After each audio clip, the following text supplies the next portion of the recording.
liderazgo político que hemos tenido los bolivianos y la forma como se ha venido gobernando en esta nación ha provocado un descontento, una molestia, un enojo justificado. Yo diría que un sentimiento de repudio y de rechazo a tanta violación a los derechos humanos, al sistema democrático, a la familia y una afrenta ante Dios. Yo creo que tenemos que aprender de los errores que venimos cometiendo y hemos considerado propicio en el programa abordar temas que nos ayuden a entender, por decir, cuál es el origen del poder, cuál es su fin, su propósito, para que así tengamos más criterio a la hora de elegir a nuestros gobernantes, pero también de ponerles un freno, de hacer resistencia cuando los veamos que están queriendo convertirnos en prisioneros de un gobierno dictatorial, de un gobierno abusivo, de un gobierno sin ninguna clase de temor y por último, inmoral. Y qué interesante que podamos ver que el origen de el poder está en Dios. Y la Biblia es bien clara. Como base vamos a usar Génesis 1:26 y Génesis 2:15 al 17. Por favor, José. Génesis 1:26 dice: entonces dijo Dios, hagamos al hombre a nuestra imagen, conforme a nuestra semejanza, y señoree en los peces. Y el señoree, está hablando de poder, está hablando de gobierno. Señoree, señorío, siga. Señoree en los peces del mar, en las aves de los cielos, en las bestias, en toda la tierra y en todo animal que se arrastra sobre la tierra. Bien. Dios puso al hombre en el jardín del Edén para que lo cultivara y lo cuidara. Pero claramente le dijo: puedes comer de todos los árboles que hay en el jardín, pero no del árbol del conocimiento de bien y del mal. Si comes de ese árbol, te juro que morirás. Le dice por un lado que gobierne y por el otro lado le pone una restricción para que el hombre empiece a ejercer autogobierno. La idea de Dios siempre fue que el hombre ejerza autogobierno, porque cuando el hombre ejerce autogobierno no es necesario un gobierno civil ni es necesario que Dios esté encima del hombre, porque Dios cabalmente le ha dado al hombre la facultad y la capacidad de entender, comprender, razonar, discernir y tomar decisiones. Ahora, el hombre a partir de ese momento, si bien es cierto, experimentó lo que era el autogobierno y la sensación de seguridad, protección, justicia, bienestar, tomó una decisión de independizarse de Dios. Y ahí encontramos el primer asesinato entre hermanos, Caín y Abel. Y a partir de ese momento, el hombre empieza a violentar toda clase de derechos. Tanto es así que llegó al colmo y Dios se arrepiente de haber hecho al hombre. Es que en eso se convierte el hombre cuando sale de la cobertura de Dios, cuando no lo quiere a Dios como su autoridad, porque tenemos que estar siempre sujetos a una autoridad superior. Pero interesante lo que vemos en Noé, después del diluvio, después de que Dios aplica su juicio, le dice lo mismo que le dice a Adán, solamente que le agrega algo más y le dice: a partir de ti, Noé, se establece el gobierno civil. Por favor, ¿podemos verlo eso? Génesis Capítulo 9, versículo 6. El que derramare sangre de hombre, por el hombre su sangre será derramada, porque a imagen de Dios es hecho el hombre. Pero interesante lo que dice anteriormente. Y los bendijo y les dijo: multiplicaos, fructificaos, enseñoread. Le dice lo mismo que le dijo a Adán, solamente que con un agregado más. Le dice que el hombre que matare a su hermano, que derramare sangre, será juzgado. Establece el primer gobierno civil con Noé. Pero interesante porque luego lo hace con Abraham. Posteriormente lo hace con Moisés. Y qué interesante, era un gobierno limitado, Pierre. Así es. Lo primero que hay que entender es que el poder es un medio y tiene un fin, no es un fin. Porque cuando el poder es un fin, se corrompe. El poder es un medio que tiene como fin traer nobleza, ennoblecer una nación, una familia, una sociedad, administrar justicia, traer seguridad, de proteger los derechos humanos, las garantías constitucionales que tiene el ser humano. Pero no es un fin, porque si fuera un fin, los gobernantes que ven el poder como un fin, lo corrompen el poder y lo utilizan para sus propios intereses. En este caso estamos hablando de un poder que emana y que su origen es Dios. Entonces es un poder puro. Y cuando hablamos del gobierno limitado, podemos irnos a la época de la judicatura, a la época de Moisés, cuando Jetro le dice a Moisés: veo que tu trabajo es demasiado, y cualquier momento vas a colapsar. En pocas palabras, es necesario que nombres jueces, que sean líderes de 1000, de 100, de 50 y de 10.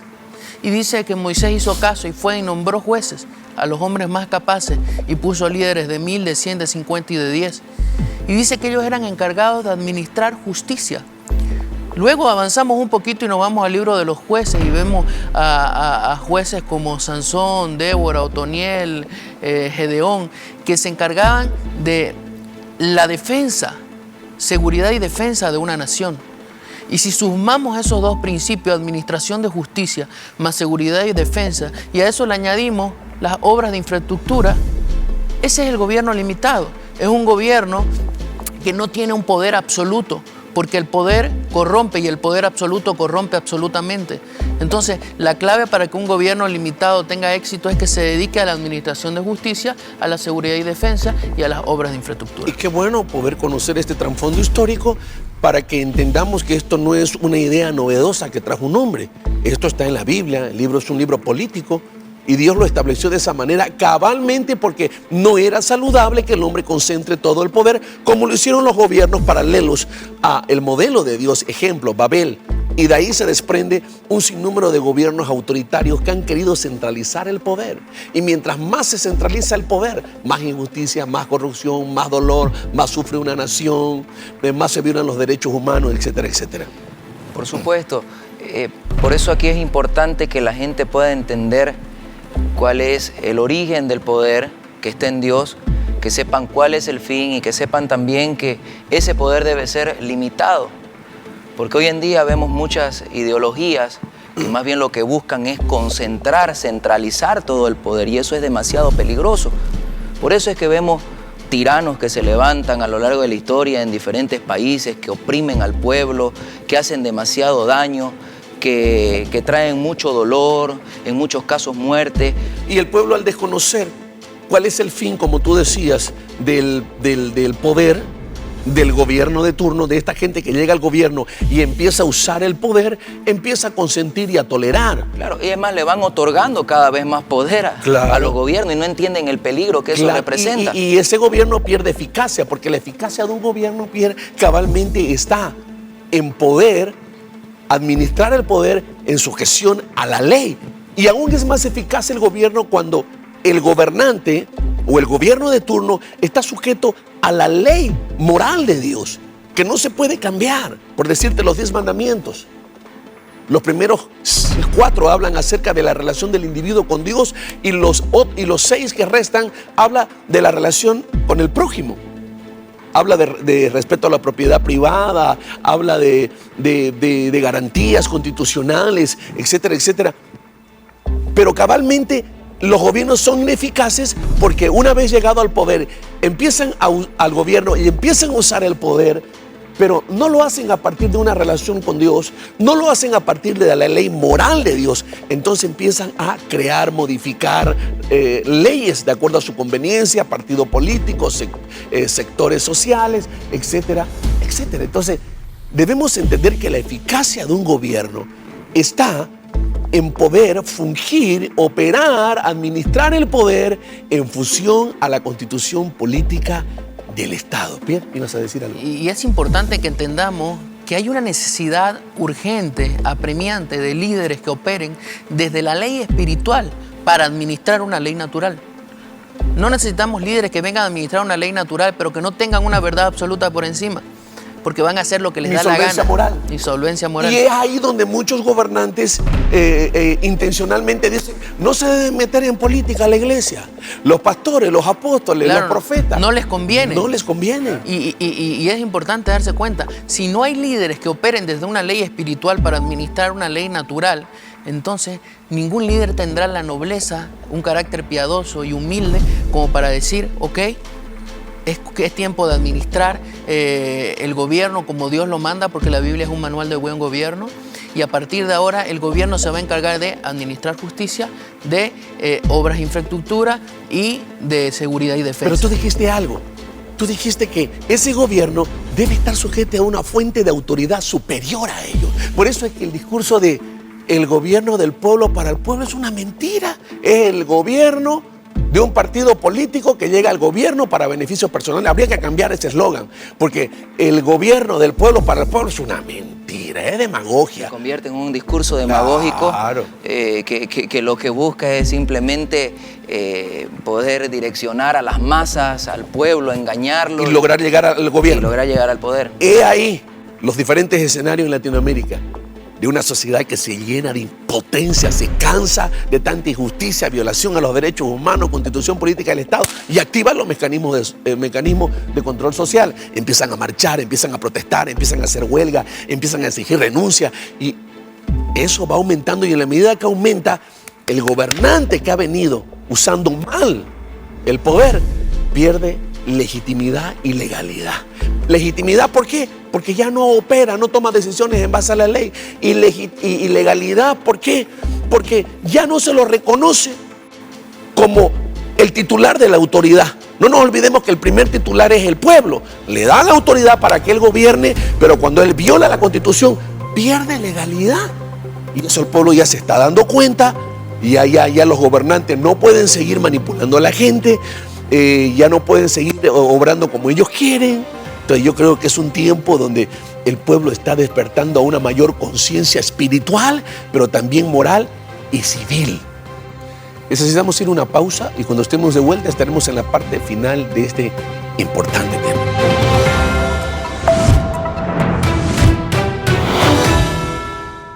Marcelo Salas presenta el libro más vendido del 2017, disponible en Amazon.com y en Avenida Escuadrón Velasco, número 302. No tienes derecho a vivir en el pasado.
Nosotros somos Tiempo de Cambio.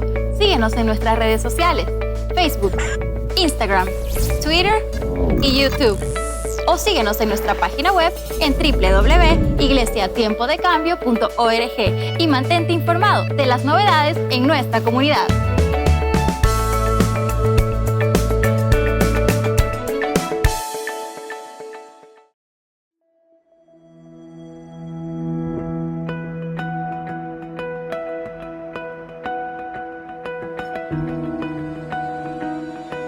Bueno, todos los jóvenes que pertenecen a este ministerio juntos y a las personas que se acoplaron a este proyecto, porque poco a poco pudimos hacer que este sueño se vuelva una realidad, que ahora va a servir para ayudar a muchas madres y a muchos hijos a volver a tener una vida digna.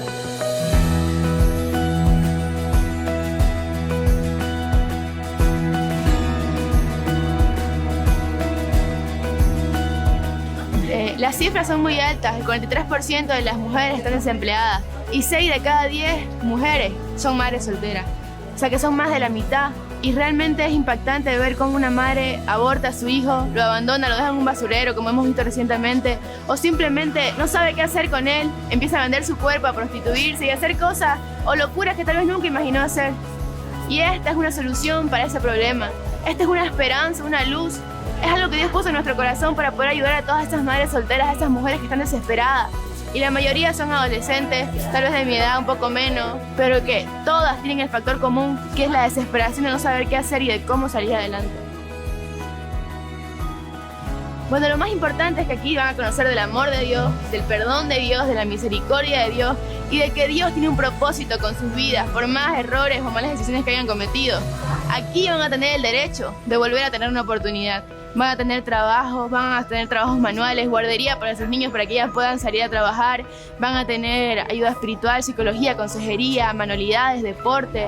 Son un sinfín de actividades que realmente van a transformar sus vidas.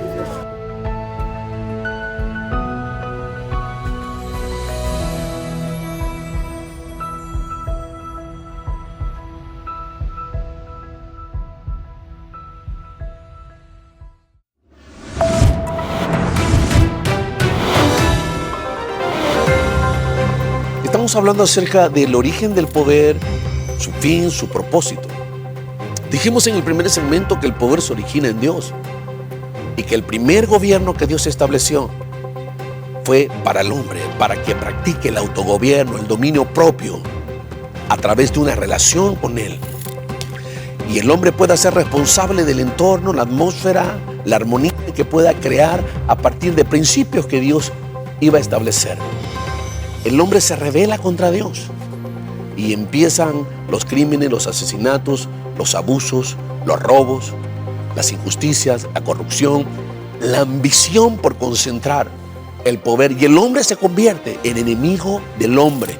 Lo vemos en Babel, al hombre queriendo centralizar todo el poder, y ahí es donde se inician estos gobiernos dictatoriales, estos gobiernos centralistas, estos gobiernos opresores.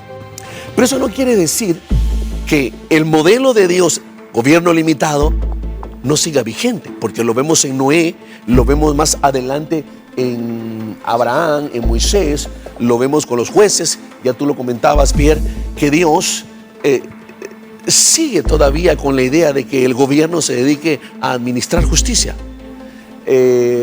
seguridad, obras de infraestructura, pero solamente ciertas funciones limitadas. Y yo creo que nuestros líderes que tienen pretensiones de llegar al gobierno necesitan, número uno, gobernar a partir de una relación con Dios, a partir de una ley moral de Dios, que son los 10 mandamientos, por decir algo, y a partir de ahí administrar el poder, porque el poder tiene un fin, que es dar protección, seguridad, lo que acabamos de decir.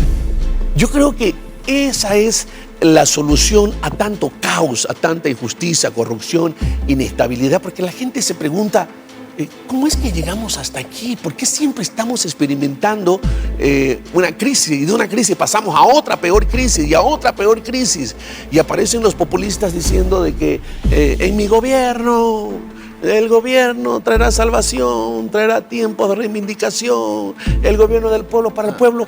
Y es lo mismo, después de un periodo de gobierno empezamos a ver las mismas características de los gobiernos centralistas. Y creo que es importante que nos demos cuenta que el gran responsable es el pueblo, porque el pueblo es el encargado de escoger a sus gobernantes. Y por eso los gobernantes quieren mantener al pueblo en un estado de ignorancia, porque mientras más piensa el gobernante, más rápido se va a dar cuenta del engaño. Mientras más piensa el pueblo, será. Mientras más piensa el pueblo, más rápido se va a dar cuenta del engaño. Si nosotros nos vamos a la época de la judicatura, ellos clamaban por un sistema de gobierno contrario al de Dios. Ellos clamaban por un gobierno absolutista, por una monarquía que los controle, los posee y los convierta en esclavos. Y el Señor les dice en 1 Samuel 8:10, en pocas palabras, le dice: el rey que reinará sobre vosotros se enseñoreará de vosotros. Eso es lo que estaba pidiendo el pueblo de Israel, y eso fue lo que obtuvo. Y Dios le ofrecía libertad, le ofrecía que ellos tengan autogobierno, y por ende el gobierno sea limitado. Mientras más autogobierno tiene el individuo, menos gobierno externo necesita. Mientras menos autogobierno tiene el individuo, más gobierno externo necesita. Y más leyes. Y más leyes, por ende. Y además de eso, en el libro de 1, 2 de Samuel y en los libros de los reyes, encontramos este sistema de gobierno y cómo fracasó y cómo se convirtieron en verdaderos tiranos. monarquías, reyes que concentraron todo el poder sobre sí mismos y que hicieron tanto daño y trajeron mucho dolor a su nación. Entonces ahí vemos el contraste entre esos dos sistemas de gobierno, el gobierno limitado y cómo eso lo que genera es libertad en el pueblo, gobiernos que están restringidos en cuanto a sus facultades, en cuanto al poder, en cuanto a las funciones que deben cumplir y cómo eso tiene un efecto positivo en el pueblo y cómo por otro lado esos gobiernos absolutistas traen tanto dolor. Apóstol, y eso es espectacular lo que está diciendo el profeta José María. ¿Por qué? Porque si nosotros vemos, yo decía hace rato, el poder corrompe y el poder absoluto corrompe absolutamente. Miremos el caso de Sansón. Sansón se corrompió, ¿no es cierto? Y era un juez y era parte de un gobierno limitado. Se corrompió Sansón y ¿qué fue lo que pasó? Fue llevado cautivo, fue llevado preso. Luego sabemos que se arrepintió, destruyó a sus enemigos. Es más, en una ocasión el pueblo lo entregó a su propio juez hacia sus enemigos. Pero miremos en la época de los reyes. Cuando se corrompía un rey, el daño era mucho mayor. Toda la nación se corrompía. Entonces vemos cómo un gobierno limitado con un gobernante corrupto no causa mucho daño. Pero un gobierno sin límites con un gobierno corrupto causa mucho, pero mucho daño. Es ahí la gran responsabilidad de nosotros los ciudadanos de no estar nunca más ausente del gobierno y de la forma como nos gobiernan y de la política. Ya no. Esa actitud de apatía, de indiferencia, es lo más peligroso. No. Todos somos responsables, como tú decías, del gobierno que tenemos. Y por ende, se hace menester que nosotros podamos estar inmersos en la política, de repente no como funcionario público, no dentro de un partido político, pero sí interiorizándonos, informándonos de lo que está pasando y de la forma como se está gobernando. Y cuando sea necesario restringir, poner límites, demandar que se depongan actitudes, ir a la brigada parlamentaria para pedir a nuestros representantes, que son los diputados que elegimos, que sean enemigos de las malas leyes y que sean aliados del pueblo y definan posturas contundentes en la asamblea o en el Congreso, como se le quiera llamar. Tengamos ese tiempo, esa valentía, ese celo por nuestra nación, porque al fin y al cabo tenemos acceso a los diputados, tenemos acceso a los senadores que nos representan y también exigir una administración de justicia de forma independiente al poder ejecutivo, que es lo que normalmente caracteriza a los gobiernos centralistas. No se respeta la división de poderes. Entonces, yo creo que el principal actor en este momento es el individuo, es la familia, es el ciudadano que nos está viendo. Nosotros tenemos juntos que construir y apoyar la mejor alternativa, sin ninguna clase de interés que no sea que ese individuo nos gobierne con la ley por un lado y por el otro lado con la palabra de Dios. Aunque esto parezca cursi para muchos, pero ya hay que ir de alguna u otra manera dando a conocer las verdaderas soluciones, porque como tú decías, hay gente que no le interesa en estos temas, porque son temas de orden moral y espiritual y demandan un cambio de fondo, no de forma. A mí me parece muy importante lo que usted está diciendo, porque hay un gran sector de la sociedad, inclusive un gran sector de la iglesia, que cree que nosotros no estamos llamados como ciudadanos a formar parte del sistema político. De la solución. De la solución a los problemas. Se dice que la política está manchada, que es para los corruptos, que es una basura, que no hay que meterse en eso, y mientras tanto nos siguen gobernando gobernantes que hacen demasiado daño, cuando nosotros debemos asumir la responsabilidad de elegir correctamente. Y yo no entiendo la lógica de esa gente. ¿Cómo no nos metamos a política porque todo está corrompido, porque es una podredumbre? Y entonces, ¿cuándo pensamos que las cosas van a cambiar? Es la pregunta. No entiendo la lógica. ¿Tú la entiendes? Pero claro que no, porque es como que, digamos, la música hoy en día se ha convertido en una basura, así que no escuchamos música. En vez de componer músicas que edifiquen. Lo mismo es con la política. La política está cochina, entonces metámonos en ella para redimirla, santificarla y poder cristianizarla, moralizarla. Entonces, por un lado, me parece muy importante que haya esa actitud responsable de, en primer lugar, ver este tipo de características en los candidatos para poder elegir correctamente. Y que asumamos como un mandamiento el optar por los principios, por el carácter, no por prebenda. Ahora, antes de terminar, me gustaría que leas, por favor, tú Hechos 1:8 y Colosenses 1:16, Pierre, porque esto está claro. Escuchen lo que dice Dios acerca de nuestra responsabilidad a la hora de ser parte de un sistema, de una nación, de un territorio, de un gobierno. Dice Hechos 1:8, pero recibiréis poder cuando haya venido sobre vosotros el Espíritu Santo. El poder viene de Dios. Siga. Y me seréis testigos. Para ser testigo de un estilo de vida, de principios, de valores, de ética. Eso es, el poder tiene un fin. Lo que quería Dios con Adán, que él practicara el autogobierno. Lo vuelve a decir en Hechos 1:8. Que nosotros debemos ser testigos del poder, porque el poder es para reformar, cambiar, transformar, llenar de virtud al individuo. Y mira lo que dice Colosenses 1:16. Porque en Él fueron creadas todas las cosas. Todas. Las que hay en los cielos y en la tierra.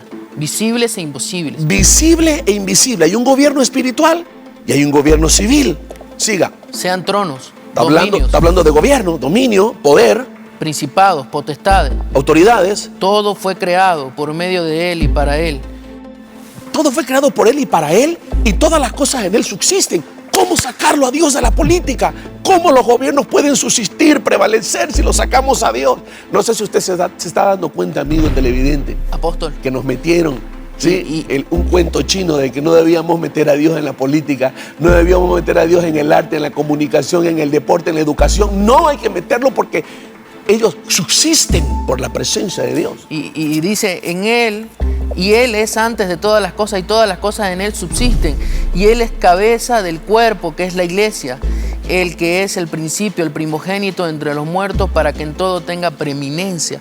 Está diciendo que Él, Preeminencia. Él, el dueño más importante debe ser. Claro, y Él, el dueño de todo, dice que está por cabeza, no dice de un gobierno civil, no dice del gobierno de turno, dice cabeza de la iglesia. O sea, que le ha dado a la iglesia una autoridad mayor a la que tiene un gobernante civil.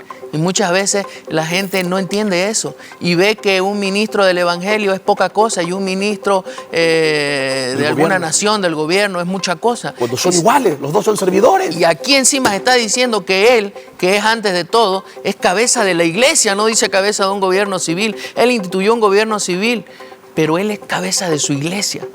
Entonces, es que importante que entendamos que no puede existir un gobierno justo y un gobierno en paz si no tiene los principios bíblicos, si no tiene una ley espiritual antes de administrar una ley moral.